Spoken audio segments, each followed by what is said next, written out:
মুসুরির ডালের পাকোড়া। মুসুর ডালের পাকোড়া বানাতে এখানে দেখো আমি মুসুর ডালগুলোকে হাফ বাটা করে নিয়েছি, মানে পুরোপুরি পেস্ট করিনি। পুরোপুরি পেস্ট করলে এই পাকোড়াগুলো ভালো লাগে না, তাই এর জন্য আমি দুবার ব্লেন্ড করে নিয়েছি। আর এখানে দিয়েছি কুচনো কাঁচা লঙ্কা, কুচনো পেঁয়াজ, স্বাদ অনুযায়ী নুন, একটু জিরের গুঁড়ো। এটাকে আমি ভালো করে মেখে নেব। দেখো এখানে আমি কড়াইয়ে তেল গরম বসিয়ে দিয়েছি। এখন আমি এক এক করে ভেজে নেব। আমি সেই গরম তেলে এক এক করে পাকোড়াগুলোকে ছেড়ে দিচ্ছি।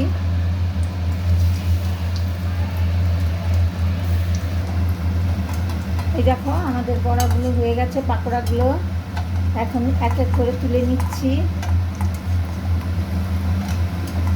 গরম ভাত বা জল ভাতের সাথে খেতে খুবই ভালো লাগবে, বা খালিও খাওয়া যাবে।